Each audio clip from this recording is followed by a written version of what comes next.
Kita punya trauma, entah itu fiktif, entah nyata, entah apalah. Kita punya trauma kasus Siti Jenar. Orang yang mendalami la ilaha illallah secara intensif, ya, entah itu disebut kalimat sodo, bosuluk, boseloko, mbah kono pokoknya.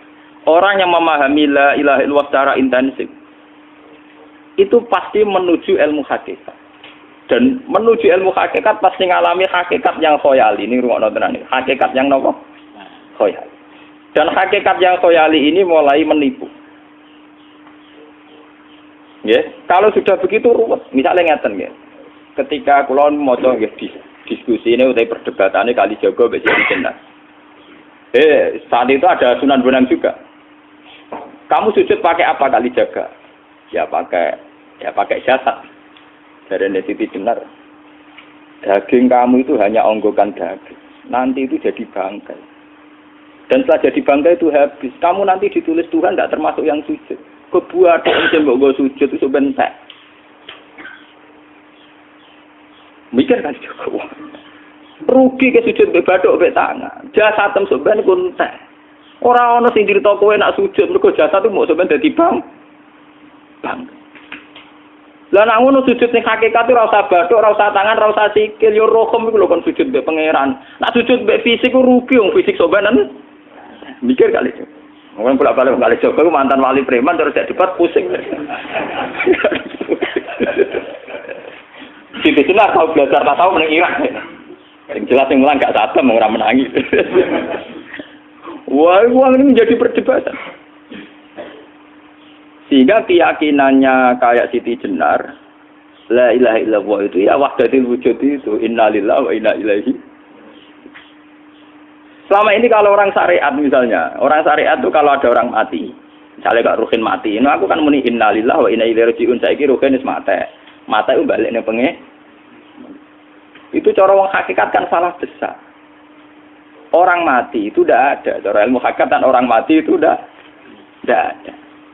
Roh ini tersiksa di alam fisik. Jadi ruh ini tersiksa di alam fisik. Karena ketemu ning jasate ruh. Tersiksa itu. Akhire ape mangane kudu kerja piring Jepang tersiksa roh. Asal roti memang tersiksa. Misalnya kiai ape mangane dadak kudu pidato 2 jam bareng tersiksa. Roh kenapa? Tersiksa. Mergo roh ora buta mangan, ora buta ngombe, tapi gara-gara melok fisik. Paham ya? Lho ini tenang dia ketawarai ya bener. Lah kula boten. Sampeyan betul lho guru waras maksudnya nggih. Artinya waras secara akademik karena ada referensi, ada marojek nggih. Waras secara hakikat. Kula niku umpama merasake sampeyan wis ilmu hakikat. Artinya saya juga ngalami ilmu hakikat. Lan ketika sing aran hikam wong ora tau mukasafah ora usah dadi ulama. Wis entah sekian detik ulama itu harus pernah mukasafah. Biar merasakan ilmu nopo aja. Tapi ilmu hakikat itu bisa dilogikakan sebelum sampai secara musyahadah. Paling enggak bisa sampai secara logika. Manusia itu mulai Nabi Adam sampai sekarang itu kan punya roh dan roh itu tidak makhluk. Dia roh itu tidak makhluk. Ketika roh itu diletakkan di jasad dia itu tersiksa. Karena ketika dia ke jasad fisik itu namanya mengalami keterpisahan dengan yang abadi. Dia ini ning jasad fisik tersiksa. Karena dia harus di alam yang kasat mata, alam mulki. Tersiksa. Ketika dia tersiksa, melok ruhin, akhirnya dia mangane kangelan, akhirnya lesu mangan. Padahal roh gak butuh mangan, perlu dicatat roh gak butuh. Ya ora butuh gunung kidul barang, kan roh ora butuh rabi. Paham kan? Ya ora butuh putus cinta, ora butuh pegatan, ora butuh macam-macam. Paham? Tapi karena dia nempel jasad sing butuh mangan, butuh rabi, butuh wedoan macam-macam. Akhirnya roh tersiksa. Suatu saat kalau roh ini dalam bahasa manusia mati, ini dalam bahasa manusia mati. Ini hakikatnya roh itu tidak mati, dia kembali ke habitatnya. Ini disebut innalillah. Kita ini dari awal ya dengan Allah. Wa inna ilaihi juga kemudian nanti kita pasti kembali ke Allah. Dan itu diyakini betul oleh orang wahdatul wujud. Jadi kalau roh mati itu ya tidak ada mati. Roh sekarang itu kembali karena sudah lama mengalami keterpisahan mergo melok fisik-fisik dan ono kerja dasinan, ono nggo proposal ruwet to roh melok. Paham itu? Kita di roh ku napa melok ruwet. Lah roh ya tersiksa ngaku ora butuh mangan, ora butuh proposal bocah ngalor. Itu tersiksa. Makanya dalam cerita-cerita Jalaluddin Rumi yang otentik di kitab-kitab begitu. Ketika beliau mau meninggal, muridnya itu nangis. Dari Jalaluddin Rumi, kamu jangan nangisi saya ini mau pesta, saya ini mau pesta perkawinan. Kamu tidak merasakan penyesalan saya. Saya ini lama menyesal karena harus hidup bersama kamu. Terus saya ini tersiksa karena ngalami alam yang rusak, yang fana. Alam yang fana. Harusnya roh saya itu di alam abadi, bukan di sini. Maka jangan tangisi kematian saya. Kematian saya adalah kembalinya roh ke habitatnya. Semenjak itu kematian dianggap malam perkawinan. Karena roh kembali. Walhasil ngene iku cara ilmu tasawuf bahasa Arab jenenge wahdatul wujud, kena Jawa Yogya Solo keadaan iku jenenge manunggaling kawula. Mergo sing rawan ngono rugen to, Pak. Nek tak terangno detail. Dadi bathuk mesti iki buku sujud kan niku sampeyan ilang. Dadi seksine ora ono cara teorine sinten Siti? Rugi kowe. Jadi ya gento. Tak kali coba mantan preman jak debat terus ora ngono mbok terus tak pateni kowe. Lah debat ini biar ra iso. Premane kumat. Ya ta preman jak debat ilmi. Ngono ku model. Kali Joko yo ora salah, dhisik sing dina Umar nggih ngoten. Umar sahabat top, lha sik debat atau milih patenane ya Rasulullah.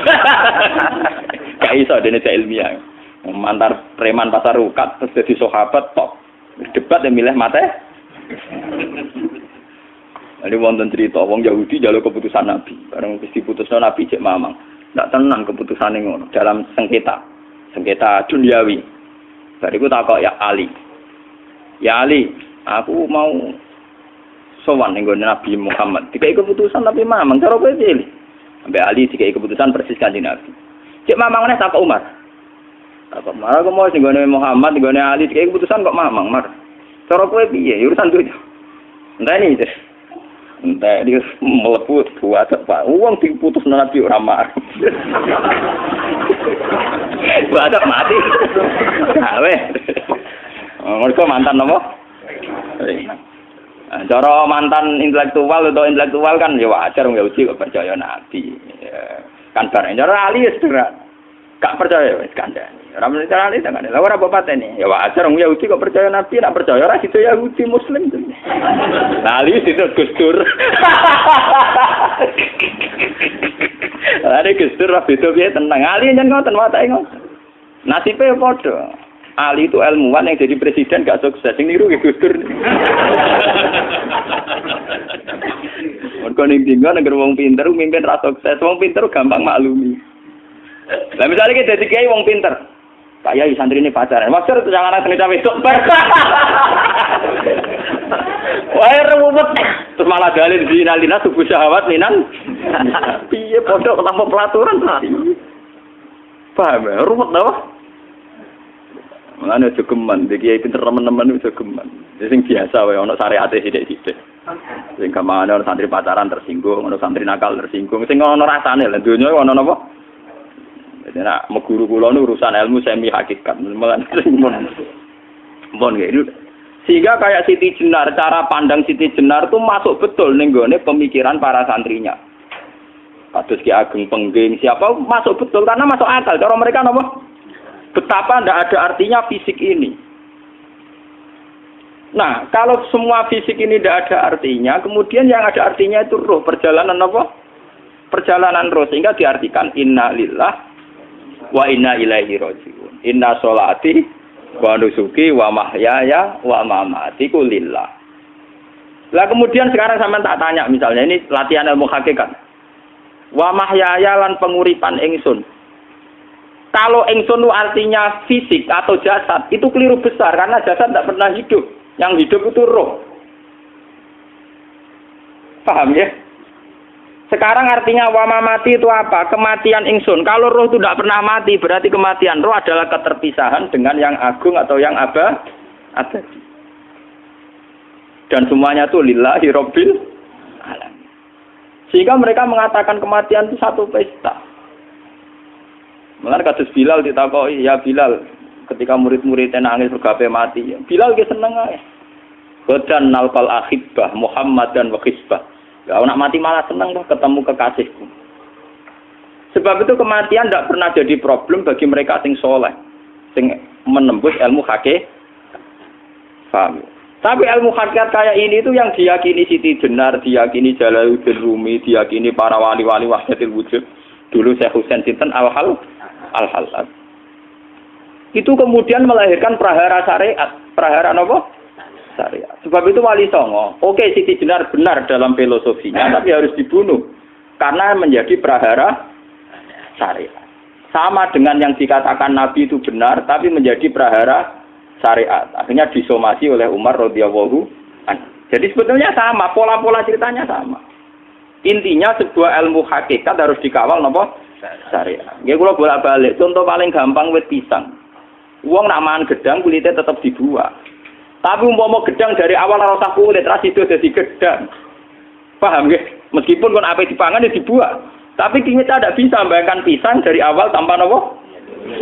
Mbah kekeringan, mbah bosok, mbah ra sido dadi napa? Pisang. Terus pentingnya syariat lagi begini, gitu. Malah penting ngaji wali-wali syariat yang pinter kados Sunan Kudus, kados Sunan Bonang. Andai kan tidak ada syariat itu dunia pun mesti rusak. Contoh paling gampang masalah pornografi, porno aksi. Jadi jenar aja omongi ngono ibu ngakak-ngakak deh. Dari pangeran wis pirsa, kowe nek klambi pangeran ora tentora ya ora usah klambenan. Wong ora ana gunane. Kalau yang paling penting itu nazarullah, kenapa kowe klambenan barang? Wong kowe klambenan ora pangeran tetep pirsa. Nyatane si jenar nak mulang nggih coba klambenan nah intine napa? Dinya ada nabi senang pun. Nah, aku percaya kabeh nazarullah, ora usah napa? Klambenan. Tetapi teori ora usah klambenan iki dinggo tenan. Mulane nek pas do wiridan aliran sesat, ciri utama. Kira klambenan tenan. Lah ruwet to. Lho iki tenan iki cerita. Iki pentingnya ngaji nggih. Ben sampean ngerti variasi riwayat, kemudian kita orang syariat harus kayak apa, kemudian kenapa menjadi aliran wahdatil wujud. Lah terus kita ini kan orang syariat. Memang kelemahan orang syariat itu akeh kok sampean-sampean siji mesti ra kramat. Modele ora di duwe bingung, rumet. Urip wong syariat lho apa? Dineng bojo wedi, dineng tangga wedi, pengaruhe menurun. Pancen orang syariat itu banyak kriminal tauhidnya itu memang jelas. Malah kiai-kiai fikih nak ketemu kiai-kiai sing setengah jadah wedi mergo iso nebak atine. Ndekne meriang langsung. Sing kiai ora tau salat keramat padahal ngambungan wong. Sing dina salat 4 waktu kok ora tau keramat. Wong ape buah utang tanggane keramat apane? Sing kono ngawur-ngawur sowan pirang. Meriang mulai wong syariat ngadepi wong hakikat napa? Mulane jogeman dadi wong syariat sing ngene iku bahaya. Nah kula mboten ngarah. Sampai dadi wong syariat sing ra keramat. Bahaya sekali itu bagi perjalanan agama. Kalau sering ketemu kiai-kiai yang terkenal keramat di Juwaduk tiang-tiang hakikat. Ditantang kanca-kanca kula wani, nah tantang aku tetep rawani kok. Mikir deh. Karena orang yang sama-sama ke jalur hakikat tetap punya alamat, tetap wonten simahum fi wujuhi min atsari sujud. Cara pandangnya mesti sama. Kalau nanti ketemu murid, ya artinya yang ikut aliran Siti Jenar, dia ada sholat, ada apa, hidup di satu tempat gitu. Padahal dia bisa baca ihya. Dulu pernah mondok di Mekah, pernah di Irak. Itu ya meresahkan para kiai. Kemudian sebagian mereka minta saya suruh ketemu. Ya walhasil kalau ketemu pertama ya. Jenengan Gus Ba. Tapi zaman roh jenengku teu pernah tak arani muka sapa. Nggih biasa mawon. Kula ora usah kenal jenengan nggih kenal.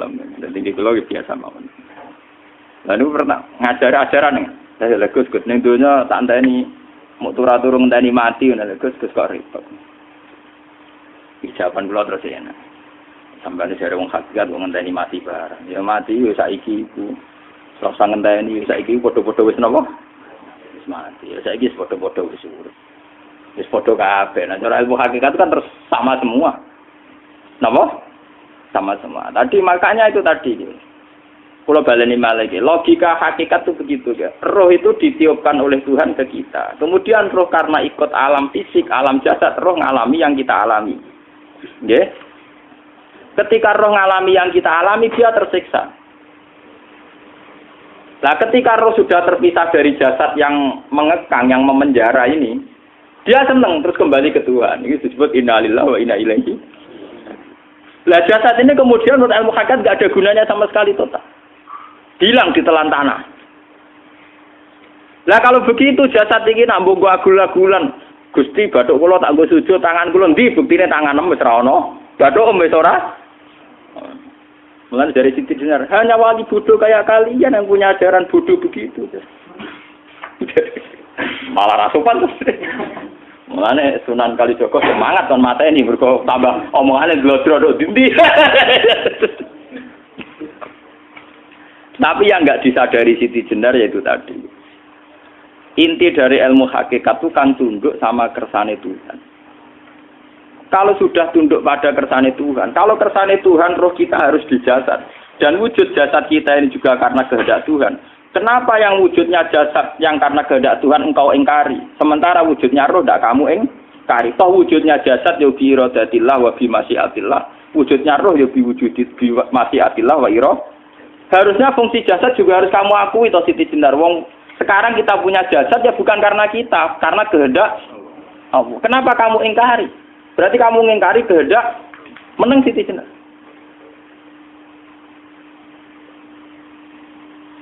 Makanya hakikat yang pertama saya itu pasti khayal. Lah Siti Jenar itu hakikatnya baru yang sampai khayal itu. Jika dia tersesat. Sebetulnya kalau sudah hakikat beneran itu tidak perlu khayal begitu.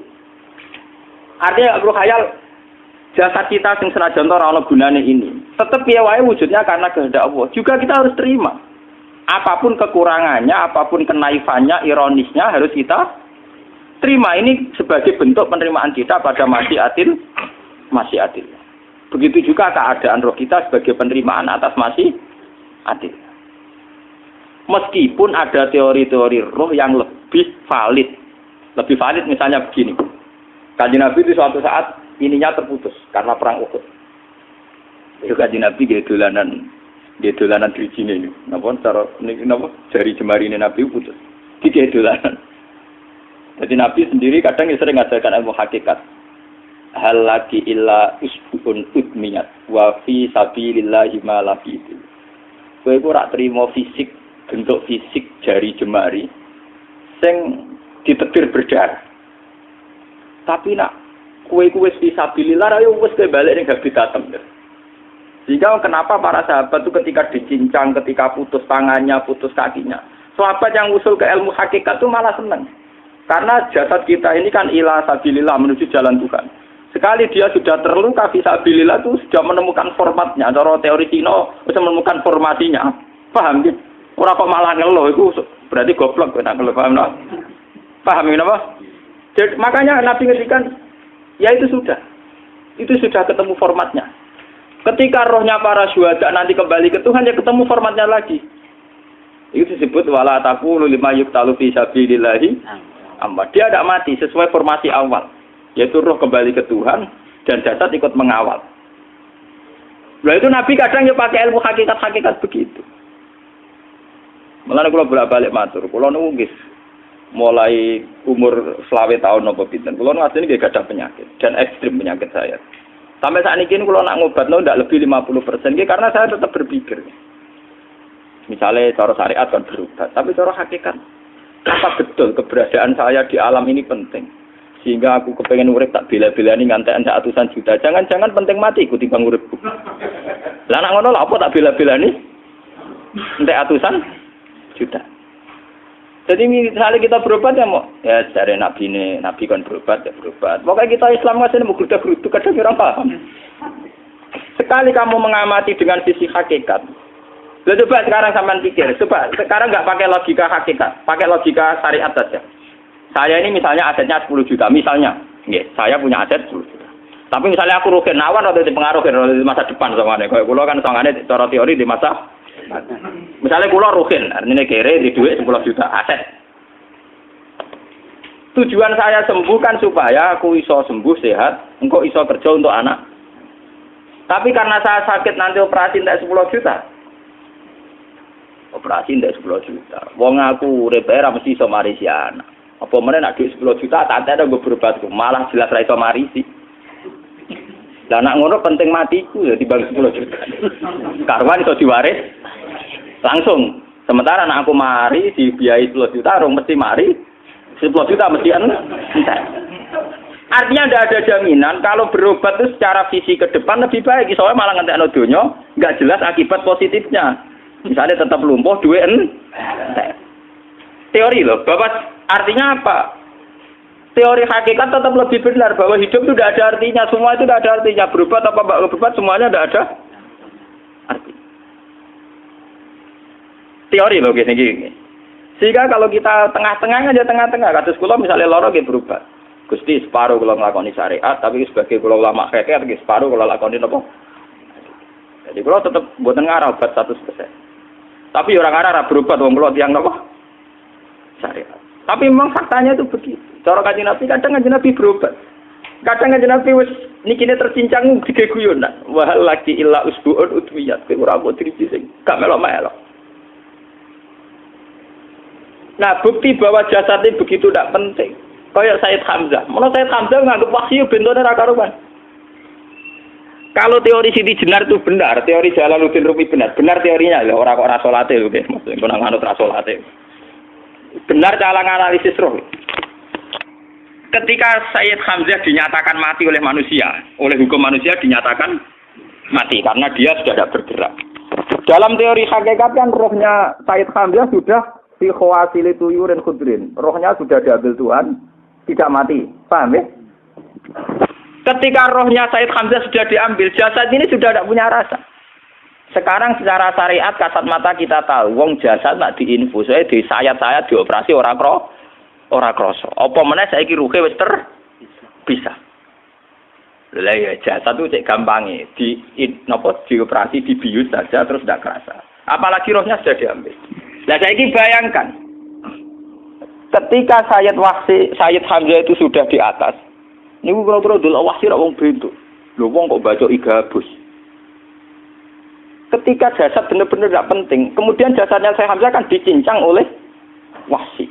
Ketika rohnya sudah diambil kan Hamzah tidak merasakan. Berarti Sayyid Hamzah guyu-guyu wahsi. Wahsi cek bentuk nih gabus dicincang. Paham ya? Lho niki tenan. Artinya ketika pandangan manusia iba kepada Sayyid Hamzah karena dicincang, dimutilasi oleh wahsi. Wahsi tidak mengalami Pak Sinten, Sayyid Hamzah tidak mengalami apa-apa karena rohnya sudah bersama Tuhan. Dan iso wae Sayyid Hamzah malah guyu-guyu wahsi. Cek goblok gabus kok dicincang. Lah nak ngono rak mirip, makanya dalam hal ini itu dalam teori roh itu sebetulnya Siti Jenar tidak sesat dalam teori roh. Tapi jangan katakan itu penemuannya Siti Jenar. Siti Jenar itu terlambat. Sebelum itu ada Husain Al-Khallas, sebelum itu ada Jalaluddin Rumi, sebelum itu juga ada sahabat, ada nabi. Cuma cara aplikasinya Siti Jenar melenceng. Jadi jangan katakan kok tak kampus-kampus, itu pendapat Siti Jenar itu malah goblok meneh. Siti Jenar itu sanut, paham nggih maksud apa? Wis sanut. Nah, teori yang sama terjadi pada Yesus Kristus. Ketika Yesus misalnya secara lahir dicincang, dimutilasi, diapakan oleh orang Yahudi. Sebetulnya rohnya dia sudah bersama Tuhan, kembali ke Tuhan Bapa, nah cara Kristen. Nah cara Islam ya balik ning pangeran. Andaikan itu iya, itu ya ada masalah karena hakikatnya dia tidak dicincang, tidak dibunuh. Andaikan iya lah, tentu menurut Islam yang dibunuh Yudas atau siapa itu yang masuk piala. Tapi sama sebetulnya teorinya sama. Kalaupun iya ada masalah. Oke, kalau misalnya Nabi Isa karena ada kontroversi menyangkut dia atau Yudas. Sekarang yang Zakaria dan ya. Zakaria Yahya itu dicincang betul oleh orang Yahudi, matinya dimutilasi. Tapi dia tidak apa-apa. Karena ketika beliau dicincang, rohnya sudah diambil.